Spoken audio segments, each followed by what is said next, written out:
SIR ಅನ್ನೋದು ಒಂದು ಸಹಜ ಪ್ರಕ್ರಿಯೆ. ಇದು ಬಿಜೆಪಿಯ ಇನ್ವೆನ್ಷನ್ ಅಲ್ಲ ಅಥವಾ ಇತಿಹಾಸದಲ್ಲೇ ಪ್ರಪ್ರಥಮ ಬಾರಿಗೆ ಆಗ್ತಾ ಇರೋದು ಅಲ್ಲ.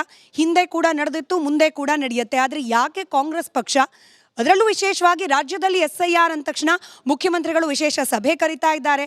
SIR ಅಂದರೆ ಏನೋ ದೊಡ್ಡ ವಂಚನೆ ಪ್ರಕ್ರಿಯೆ ಅನ್ನೋ ರೀತಿಯಲ್ಲಿ ಪ್ರೊಜೆಕ್ಟ್ ಮಾಡ್ತಿದ್ದಾರೆ ಅನ್ನೋ ಆರೋಪಗಳು. ನೋಡಿ, ಪ್ರಜಾಪ್ರಭುತ್ವವನ್ನು ಈ ನರೇಂದ್ರ ಮೋದಿ ಸರ್ಕಾರ 2014ರಿಂದ ಬುಡಮೇಲು ಮಾಡ್ಕೊಂಡು ಬಂದಿದೆ. ಕೇಂದ್ರದ ಒಂದು ಸ್ವಾಯತ್ತತೆ ಸಂಸ್ಥೆಗಳನ್ನ ಅವ್ರ ಅಧಿಕಾರಕ್ಕೆ ಬಂದ ಮೇಲಿಂದ ಅದನ್ನು ಬುಡಮೇಲು ಮಾಡಿದೆ. ED, IT, CBI, ಕೊನೆಗೆ ಎಲೆಕ್ಷನ್ ಕಮಿಷನ್ಗೆ ಬಂದು. ಯಾಕಂದರೆ ಅವ್ರಿಗೆ ಗೊತ್ತಾಗೋಗಿದೆ, ಜನ ತಿರಸ್ಕಾರಕ್ಕೆ ಸ್ಟಾರ್ಟ್ ಮಾಡಿದ್ದಾರೆ.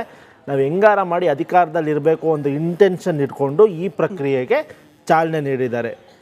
ಹಾಗಾಗಿ ಈ SIR ಅನ್ನೋದು ಒಂದು ಮಾನದಂಡ ಇಟ್ಕೊಂಡು ಕೆಲಸ ಮಾಡಬೇಕು ಹೊರತು ಅವೈಜ್ಞಾನಿಕವಾಗಿ ಇವರು ಮಾಡಿದ್ದಾರೆ. ಒಂದೇ ಒಂದು ಎಕ್ಸಾಂಪಲ್ ಕೊಡ್ತೀನಿ. ನಮ್ಮ ಪಕ್ಷದ ಅಭ್ಯರ್ಥಿ ವೆಸ್ಟ್ ಬೆಂಗಾಲ್ ಒಬ್ಬರು ಅಲ್ಲಿ ಮೋಟೋ ಶೇಖ್ ಅಂತ ಇದ್ದರು.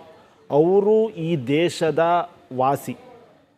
ದೇಶದ ವಾಸಿಯಾಗಿದ್ದರೂ ಕೂಡ ಇದೇ ನರೇಂದ್ರ ಮೋದಿಯ EC ಅವರು, ಎಲೆಕ್ಷನ್ ಕಮಿಷನ್ ಅವರು, ಜ್ಞಾನೇಶ್ ಕುಮಾರ್ ಅವರು ಅವ್ರನ್ನ ಒಂದು ಈ ವೋಟರ್ ಲಿಸ್ಟ್ನಲ್ಲಿ ತೆಗೆದು ಹಾಕಿದ್ರು. ಅವರು ನಮ್ಮ ಪಕ್ಷದ ಇವಾಗ MLA. ಅವರು ಅಪೀಲ್ ಹೋದರು, ಸುಪ್ರೀಂ ಕೋರ್ಟ್ಗೆ ಹೋಗ್ಬಿಟ್ಟು ಅಪೀಲ್ ಆದಮೇಲೆ ಅವರ ಹೆಸರನ್ನ ಇನ್ಕ್ಲೂಷನ್ ಆಯಿತು ಡ್ರಾಫ್ಟ್ ಲಿಸ್ಟಲ್ಲಿ. ಒಬ್ಬ ಕಾಂಗ್ರೆಸ್ ಪಕ್ಷದ ಇದೇನಪ್ಪ ನಾಯಕರಿಗೆ ಹಿಂಗಾಗಬೇಕಾದ್ರೆ ಜನಸಾಮಾನ್ಯರು, ಕೂಲಿ ಕಾರ್ಮಿಕರು, ಬಡವರಿಗೆ ಏನಾಗಬಾರ್ದು? ಇವರು ಮಾಡುತ್ತಿರುವ ಕೆಲಸ ಒಬ್ಬ ಬಡವನಿಗೆ, ಒಬ್ಬ ಯಾರು ದಿನಗೂಲಿ ನೌಕರಿಗೆ ಈ ಕೆಲಸ ಮಾಡ್ತಾರೆ. ಅವರು ಏನು ECI ಮುಂದೆನೋ ಇಲ್ಲ ಕನ್ಸೆಂಟ್ ಅಥಾರಿಟಿ ಮುಂದೆ ಹೋಗ್ಬಿಟ್ಟು ಅಪೀಲ್ ಮಾಡಬೇಕು. ಇವರು ದಿನಗೂಲಿ ಕೆಲಸ ಬಿಟ್ಬಿಟ್ಟು ಅವ್ರ ಮುಂದೆ ಹೋಗಿ ನಿಂತ್ಕೋತಾರೆ. ಅವರು ದಿನಕ್ಕೆ ಕೆಲಸ ಮಾಡ್ತಾ ಇರ್ತಾರೆ, 200, 300, 500 ರೂಪಾಯಿಗೆ ಅವರು ದಿನಗೂಲಿ ಕೆಲಸ ಮಾಡ್ಕೊಂಡು ಹೋಗ್ತಾ ಇರ್ತಾರೆ. ಇವ್ರು ಏನು ಮಾಡ್ತಾರೆ, ಕೆಳಗಡೆ ಇರುವ ದಿನಗೂಲಿ ನೌಕರನ್ನ ಫಸ್ಟು ಕ್ಲೀನ್ ಮಾಡ್ಕೊಂಬರ್ತಾರೆ. ಅವ್ರನ್ನ ತೆಗೆದುಬಿಟ್ರೆ ಮುಗೀತಲ್ಲ. ಸೆಕೆಂಡು, BJP ನಿಮಗೆ ಗೊತ್ತು ವೆಸ್ಟ್ ಬೆಂಗಾಲಲ್ಲಿ ಏನು ಮಾಡ್ತು ಅಂತ. 1300 ಜನ ಅಪೀಲ್ ಮಾಡಿದರು. ಅದರಲ್ಲಿ 1200 ಜನ ಅಕ್ಸೆಪ್ಟ್ ಮಾಡಿದ್ದಾರೆ. 90 lakhsಲ್ಲಿ ಟೋಟಲ್ 90 lakhs ಡಿಲೀಟ್ ಮಾಡಿದರು. ಅದರಲ್ಲಿ 23 ಲಕ್ಷ ಇದಾಯಿತು. 1300 ಜನ ಅಪಿಲೇಟ್ ಟ್ರಿಬ್ಯುನಲಲ್ಲಿ ಅಪೀಲ್ ಹೋದರು.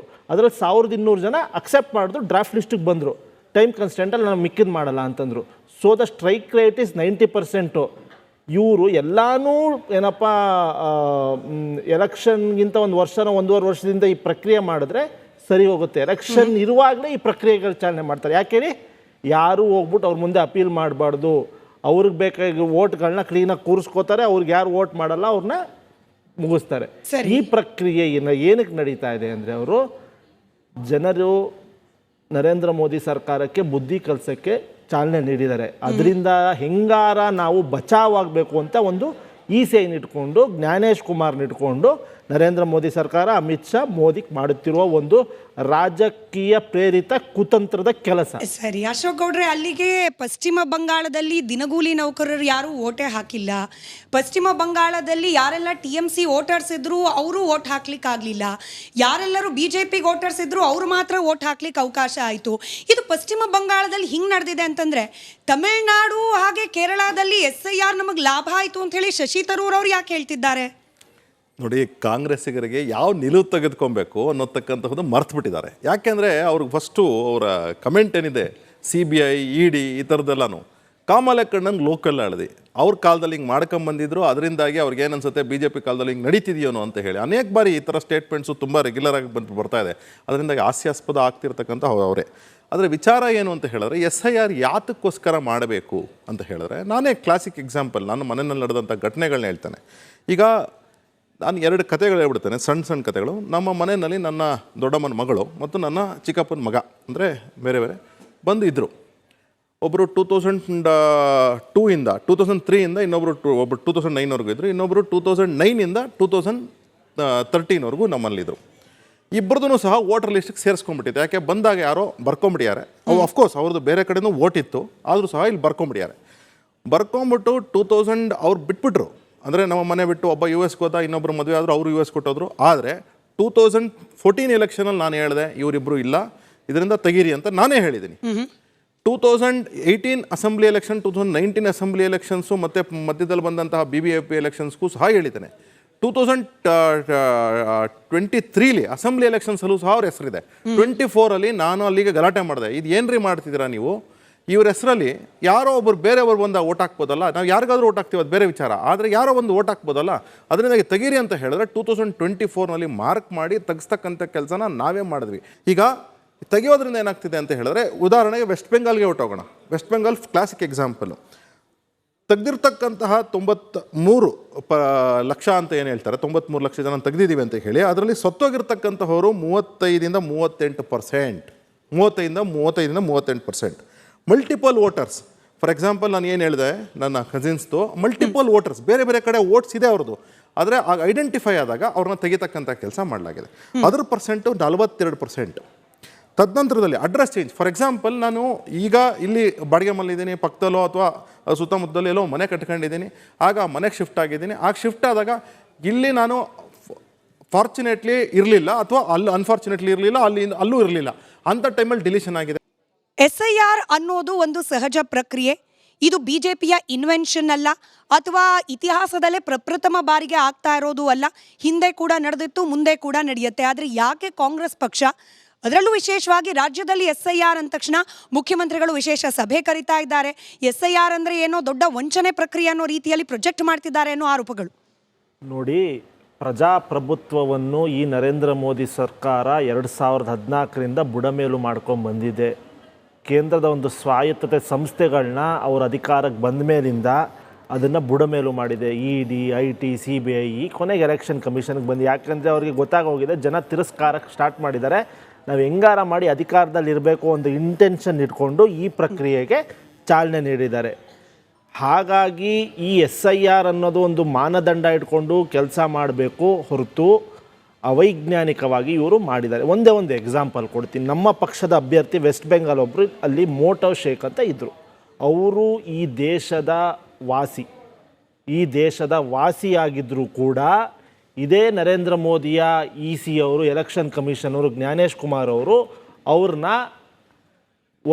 ಈ ವೋಟರ್ ಲಿಸ್ಟ್ನಲ್ಲಿ ತೆಗೆದು ಹಾಕಿದ್ರು. ಅವರು ನಮ್ಮ ಪಕ್ಷದ ಇವಾಗ MLA. ಅವರು ಅಪೀಲ್ ಹೋದರು, ಸುಪ್ರೀಂ ಕೋರ್ಟ್ಗೆ ಹೋಗ್ಬಿಟ್ಟು ಅಪೀಲ್ ಆದಮೇಲೆ ಅವರ ಹೆಸರನ್ನ ಇನ್ಕ್ಲೂಷನ್ ಆಯಿತು ಡ್ರಾಫ್ಟ್ ಲಿಸ್ಟಲ್ಲಿ.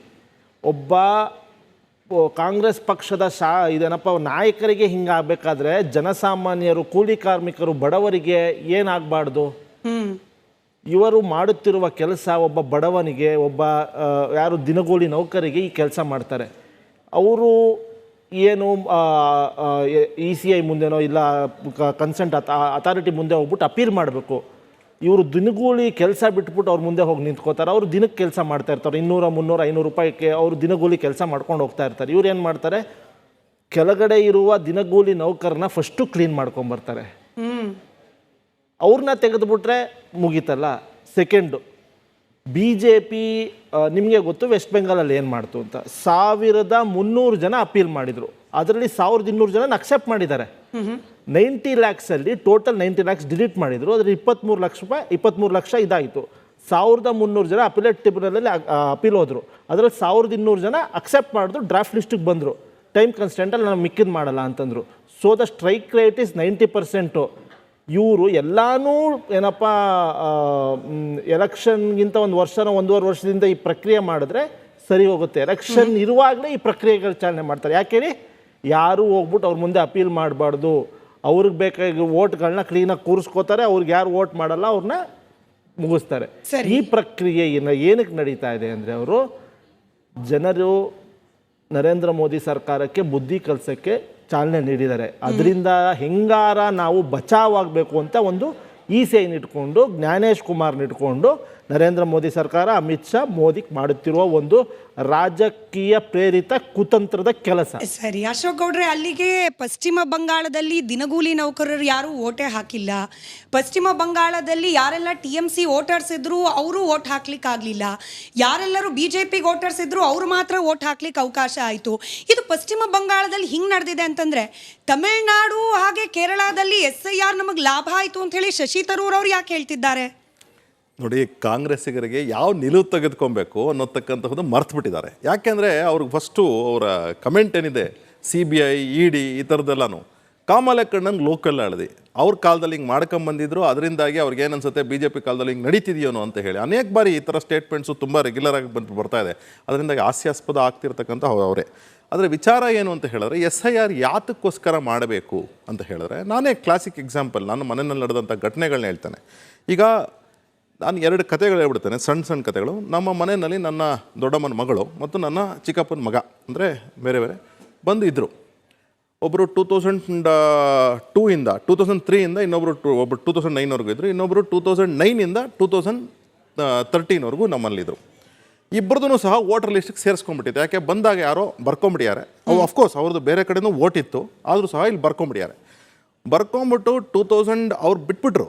ಅಂದರೆ ನಮ್ಮ ಮನೆ ಬಿಟ್ಟು ಒಬ್ಬ US ಹೋದ, ಇನ್ನೊಬ್ಬರು ಮದುವೆ ಆದರೂ ಅವರು US ಕೊಟ್ಟೋದ್ರು. ಆದರೆ 2014 ಎಲೆಕ್ಷನಲ್ಲಿ ನಾನು ಹೇಳಿದೆ ಇವರಿಬ್ಬರು ಇಲ್ಲ, ಇದರಿಂದ ತೆಗೀರಿ ಅಂತ ನಾನೇ ಹೇಳಿದ್ದೀನಿ. 2018 ಅಸೆಂಬ್ಲಿ ಎಲೆಕ್ಷನ್, 2019 ಅಸೆಂಬ್ಲಿ ಎಲೆಕ್ಷನ್ಸು ಮತ್ತು ಮಧ್ಯದಲ್ಲಿ ಬಂದಂತಹ BBMP ಎಲೆಕ್ಷನ್ಸ್ಗೂ ಸಹ ಹೇಳಿದ್ದೇನೆ.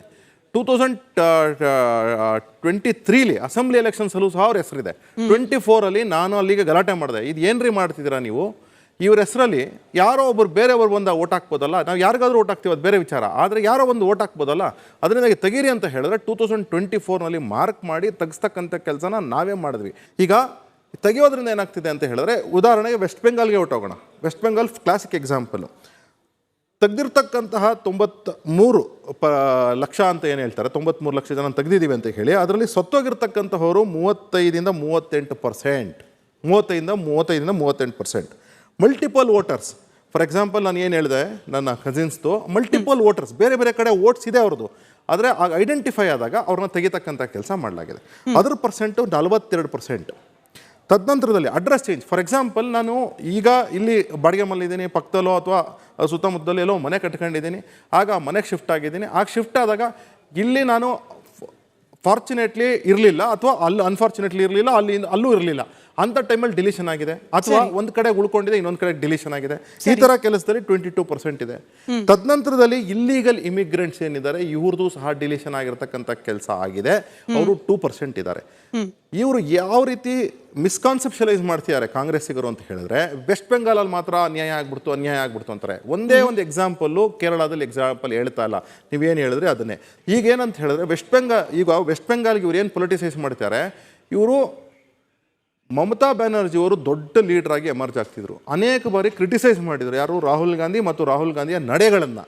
ಅದರಿಂದಾಗಿ ಮಮತಾ ಬ್ಯಾನರ್ಜಿನ ವೀಕ್ ಮಾಡಬೇಕಂದ್ರೆ ಚುನಾವಣೆ ಸೋರಿಸ್ಬೇಕಿತ್ತು. ಅದಕ್ಕೆ ಮಮತಾ ಬ್ಯಾನರ್ಜಿಗೆ ಒಂಥರ ಬಿಸ್ಕೆಟ್ ಕೊಟ್ಟರು, ನೀವು SIR ಅಂತಕ್ಕಂಥದ್ದು ನಿಮಗೆ ಮುಳುವಾಗುತ್ತೆ, ಅದರಿಂದಾಗಿ ನೀವು SIR ವಿರುದ್ಧ ಹೋರಾಟ ಮಾಡಿ ಅಂತ. ಅದೇ VD ಸತೀಶನ್ನು ಮತ್ತು ರಮೇಶ್ ಚಳಗೇರಿಗೆ ಒಂದು ಕ್ರೀಮ್ ಕೊಟ್ಟರು, ಇವ್ರಿಗೆ ಇತ್ಲ ಕಡೆ ಬಿಸ್ಕೆಟ್ ಕೊಟ್ಟರು, ಅವ್ರಿಗೆ ಕೇಕ್ ವಿತ್ ಕ್ರೀಮ್ ಕೊಟ್ಟರು, ನೀವು SIRನ ಸದ್ಬಳಕೆ ಮಾಡ್ಕೊಳ್ಳಿ, ಚುನಾವಣೆ ಗೆಲ್ಲಿ ಅಂತ ಹೇಳಿ. ಈ ರೀತಿ ವೆಸ್ಟ್ ಬೆಂಗಾಲ್ ಯಾರೋ ಹೇಳಿದ್ರು ಅಂದ ಮಾತ್ರಕ್ಕೆ, ಕಾಂಗ್ರೆಸ್ನವ್ರು ಹೇಳಿದ್ರು ಅಂದ್ರ ಮಾತ್ರಕ್ಕೆ ಪಶ್ಚಿಮ ಬಂಗಾಳದಲ್ಲಿ ಇಷ್ಟು ದೊಡ್ಡ ಮಟ್ಟಿಗೆ ಹೋರಾಟ TMC ಮಾಡ್ತು ಅನ್ನೋ ನಿಮ್ಮ ವಿಶ್ಲೇಷಣೆ ವೀಕ್ಷಕರಿಗೆ ಬಿಡ್ತೀನಿ. ಬಟ್ ಸರ್, ನನಗಿರೋ ಕುತೂಹಲ, SIR ಅನ್ನ ಪೊಲಿಟಿಕಲ್ ತಕಡಿಯಲ್ಲಿ ಹಾಕಿ ಯಾರಿಗ್ ಲಾಭ ಯಾರಿಗ್ ನಷ್ಟ ಅನ್ನೋದು ತೂಗೋದು ಸಹಜ ಪ್ರಕ್ರಿಯೆ ಅಂತ ಆಗೋಗ್ಬಿಟ್ಟಿದೆ. ಅಥವಾ ಒಂದ್ ಕಡೆ ಉಳ್ಕೊಂಡಿದೆ ಇನ್ನೊಂದ್ ಕಡೆ ಡಿಲೀಷನ್ ಆಗಿದೆ. ಈ ತರ ಕೆಲಸದಲ್ಲಿ 22% ಇದೆ. ತದನಂತರದಲ್ಲಿ ಇಲ್ಲೀಗಲ್ ಇಮಿಗ್ರೆಂಟ್ಸ್ ಏನಿದ್ದಾರೆ ಇವ್ರದ್ದು ಸಹ ಡಿಲೀಷನ್ ಆಗಿರ್ತಕ್ಕಂಥ ಕೆಲಸ ಆಗಿದೆ, ಅವರು 2% ಇದ್ದಾರೆ. ಇವರು ಯಾವ ರೀತಿ ಮಿಸ್ಕಾನ್ಸೆಪ್ಷಲೈಸ್ ಮಾಡ್ತಿದ್ದಾರೆ ಕಾಂಗ್ರೆಸ್ಸಿಗರು ಅಂತ ಹೇಳಿದ್ರೆ, ವೆಸ್ಟ್ ಬೆಂಗಾಲಲ್ಲಿ ಮಾತ್ರ ಅನ್ಯಾಯ ಆಗ್ಬಿಡ್ತು ಅಂತಾರೆ. ಒಂದೇ ಒಂದು ಎಕ್ಸಾಂಪಲ್ಲು ಕೇರಳದಲ್ಲಿ ಎಕ್ಸಾಂಪಲ್ ಹೇಳ್ತಾ ಇಲ್ಲ, ನೀವೇನು ಹೇಳಿದ್ರೆ ಅದನ್ನೇ. ಈಗೇನಂತ ಹೇಳಿದ್ರೆ ವೆಸ್ಟ್ ಬೆಂಗಾಲ್ಗೆ ಇವ್ರು ಏನು ಪೊಲಿಟಿಸೈಸ್ ಮಾಡ್ತಾರೆ, ಇವರು ಮಮತಾ ಬ್ಯಾನರ್ಜಿ ಅವರು ದೊಡ್ಡ ಲೀಡರ್ ಆಗಿ ಎಮರ್ಜ್ ಆಗ್ತಿದ್ರು. ಅನೇಕ ಬಾರಿ ಕ್ರಿಟಿಸೈಸ್ ಮಾಡಿದ್ರು ಯಾರು, ರಾಹುಲ್ ಗಾಂಧಿ ಮತ್ತು ರಾಹುಲ್ ಗಾಂಧಿಯ ನಡೆಗಳನ್ನು. ಅದರಿಂದಾಗಿ ಮಮತಾ ಬ್ಯಾನರ್ಜಿನ ವೀಕ್ ಮಾಡಬೇಕಂದ್ರೆ ಚುನಾವಣೆ ಸೋರಿಸ್ಬೇಕಿತ್ತು. ಅದಕ್ಕೆ ಮಮತಾ ಬ್ಯಾನರ್ಜಿಗೆ ಒಂಥರ ಬಿಸ್ಕೆಟ್ ಕೊಟ್ಟರು, ನೀವು SIR ಅಂತಕ್ಕಂಥದ್ದು ನಿಮಗೆ ಮುಳುವಾಗುತ್ತೆ, ಅದರಿಂದಾಗಿ ನೀವು SIR ವಿರುದ್ಧ ಹೋರಾಟ ಮಾಡಿ ಅಂತ. ಅದೇ VD ಸತೀಶನ್ನು ಮತ್ತು ರಮೇಶ್ ಚಳಗೇರಿಗೆ ಒಂದು ಕ್ರೀಮ್ ಕೊಟ್ಟರು, ಇವ್ರಿಗೆ ಇತ್ಲ ಕಡೆ ಬಿಸ್ಕೆಟ್ ಕೊಟ್ಟರು, ಅವ್ರಿಗೆ ಕೇಕ್ ವಿತ್ ಕ್ರೀಮ್ ಕೊಟ್ಟರು, ನೀವು SIRನ ಸದ್ಬಳಕೆ ಮಾಡ್ಕೊಳ್ಳಿ, ಚುನಾವಣೆ ಗೆಲ್ಲಿ ಅಂತ ಹೇಳಿ. ಈ ರೀತಿ ವೆಸ್ಟ್ ಬೆಂಗಾಲ್ ಯಾರೋ ಹೇಳಿದ್ರು ಅಂದ ಮಾತ್ರಕ್ಕೆ, ಕಾಂಗ್ರೆಸ್ನವ್ರು ಹೇಳಿದ್ರು ಅಂದ್ರ ಮಾತ್ರಕ್ಕೆ ಪಶ್ಚಿಮ ಬಂಗಾಳದಲ್ಲಿ ಇಷ್ಟು ದೊಡ್ಡ ಮಟ್ಟಿಗೆ ಹೋರಾಟ TMC ಮಾಡ್ತು ಅನ್ನೋ ನಿಮ್ಮ ವಿಶ್ಲೇಷಣೆ ವೀಕ್ಷಕರಿಗೆ ಬಿಡ್ತೀನಿ. ಬಟ್ ಸರ್, ನನಗಿರೋ ಕುತೂಹಲ, SIR ಅನ್ನ ಪೊಲಿಟಿಕಲ್ ತಕಡಿಯಲ್ಲಿ ಹಾಕಿ ಯಾರಿಗ್ ಲಾಭ ಯಾರಿಗ್ ನಷ್ಟ ಅನ್ನೋದು ತೂಗೋದು ಸಹಜ ಪ್ರಕ್ರಿಯೆ ಅಂತ ಆಗೋಗ್ಬಿಟ್ಟಿದೆ.